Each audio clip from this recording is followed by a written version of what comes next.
fellow professor Oye Ajay is going to read the rules. So you have to listen to know how to behave.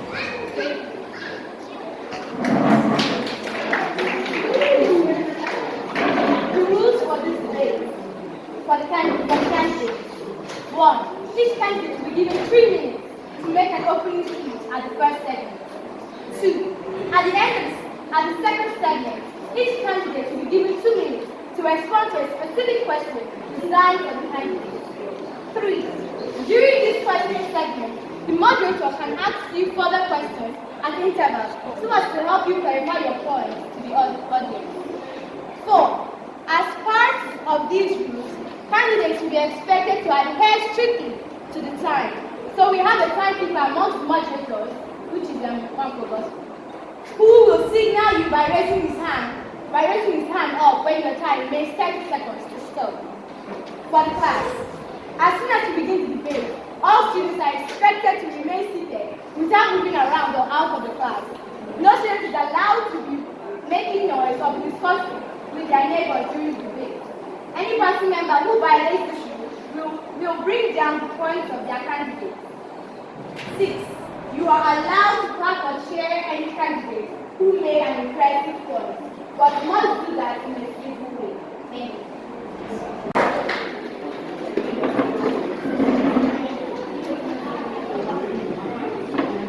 The Democratic People's Alliance, a round of applause.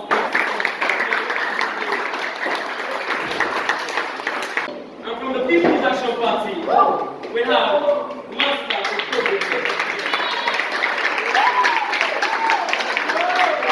the Progressive Youth Party.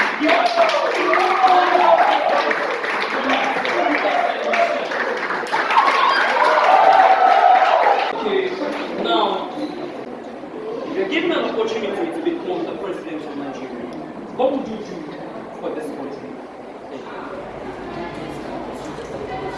Good day, ladies and gentlemen. If you vote for us, and if with the grace of God, I become the president of this great nation, I will first of all eradicate the problem concerning the poor provision of the social amenities in our country. Secondly, improving our agricultural sector of the nation.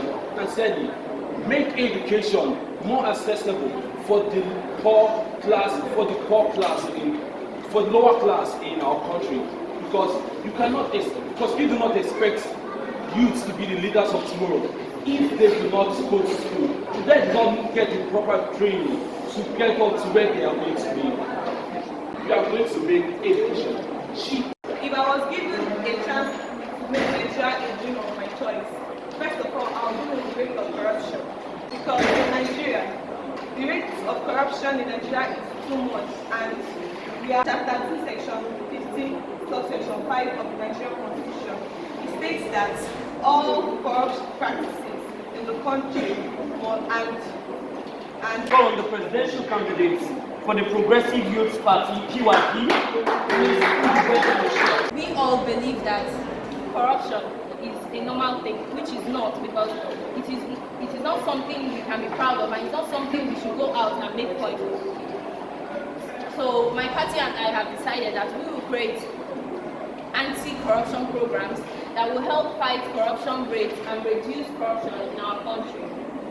The first party to come forward, as I call on the United Democratic Party, UDP, Nnole Sheikha Elvis, the master.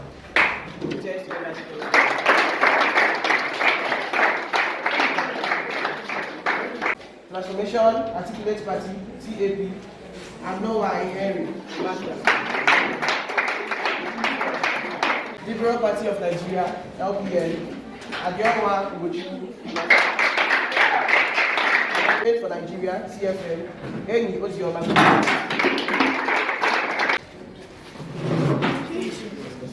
Good day, ladies and gentlemen. These are the rules. For the candidates, each candidate will be given 3 minutes to make an opening speech at the first segment. At the second segment, each candidate will be given 2 minutes to respond to the specific questions designed for the candidates. During this question segment, the moderator can ask you further questions at intervals so as to help you clarify your point to the audience. As part of these rules, the candidates will be expected to adhere to the time. So we have a timekeeper among the moderators who will signal you by raising his hand up when your time remains 30 seconds to stop. For the class, as soon as we begin the debate, all students are expected to remain seated without moving around or out of the class. No student is allowed to be making noise or be discussing with their neighbors during the debate. Any party members who violate these rules will break down the points of their candidates. You are allowed to clap or cheer any candidate who made an impressive point, but must do that in a civil way. Thank you. You are given the opportunity to save Nigeria as a president. Can you create a Nigeria of your dreams? And how do you intend to do so? Thank you. Another way to create Nigeria of our dreams is that, first of all, why everything here is happening is all because of democracy. And Nigeria is not that strong in democracy. But if I'm voted into power, I'm going to do it. I'm going to make Nigeria a very strong democratic nation where the government has to fear the people and not the people to fear the government. Another issue is unemployment. To create a Nigeria of our dreams, we have to have a minimum of 90% of our youth needs to be employed. Nigeria, as we all know, is a corrupt. It's corrupt for the fact that the person in top is corrupt. So if I'm on top, if I'm president, I'll stop corruption by first making an impression. Why police are corrupt? Because that's how I use it right now. First of all, you have to increase them. Well, I'll talk about agriculture. Nigeria as a country has so much its interest in oil that it now forgets the gift of fertile land given to it and endowed on it by God.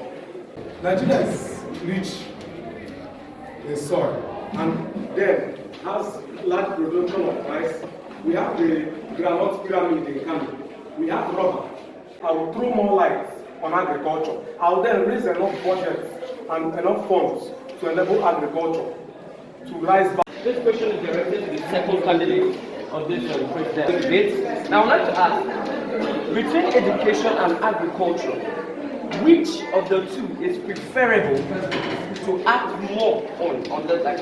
Which will you face or put much attention to than the other? Thank you. Thank you for that. I will put education more than education. Because education, you know how to act on agriculture. Our youth need to be enlightened. And with education, you can do that. With education, then comes agriculture. Agriculture is not the thing. Let's also base education, then after, now base agriculture.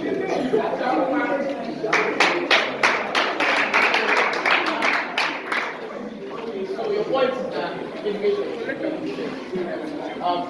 Any of us have any I tend to choose between education and agriculture. If I have the opportunity to answer the question, I won't be able to choose between two of them, but two of them are very important. Yes, you can say education is good.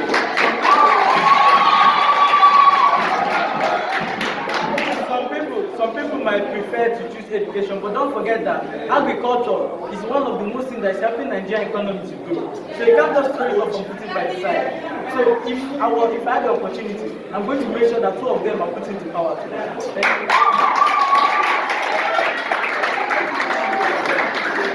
My question is directed to the presidential candidate of change for Nigeria.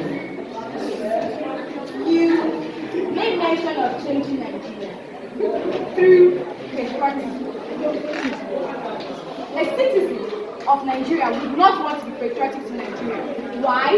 No good roads, bad hospitals, no schools, and a lot of economic, political, and social problems we are facing. How will you make the citizens turn to patriotism? How will you create patriotic citizens in Nigeria if they cannot love their country? How will you create it? One of the problems in Nigeria is because we don't have love in our country. We don't believe in our country. We don't know. All we want to do is, yes, we just sit down and expect others to make Nigeria a better country. And it can't be. We, or even from birth, we need to, first of all, I would like to say that we need to, first say, change the mindset of our parents. Because it's the parents that cause most of the things happening in Nigeria. You cannot tell me that Nigeria will grow further because the hope of Nigeria is the youth. So in order to create patriotic citizens of Nigeria, how we can make this possible is first of all, I'm telling our parents and encouraging them to stop the argument, or let's say the belief of dividing Nigeria into the two different countries. Thank you. No one talked about the issue of electricity. Are you trying to tell me that if you are any one of you is elected into power, you are not going to do anything about the electricity sector? I want to know more, please. I'm talking about the problem that nobody spoke on the electricity. It's in our manifesto and our budget, but just that the aspect of now the problem of electricity in Nigeria is a very big problem. But we intend to reduce it to the lowest. So now Nigeria is the fourth poorest electricity generating country in the world. But when we come into power, we're going to make sure that, if possible, we're going to enter among the top 10 nations having electricity. We're going to make sure that 24/7 electricity is possible. And we're not going to sit down and do it. We're going to make sure we're going to create more dams, use clean water to create more dams, and we're going to make sure that every community, we're going to distribute different transformers to every community and make sure that every community has transformer. Like there are some villages, like if you go into it's called those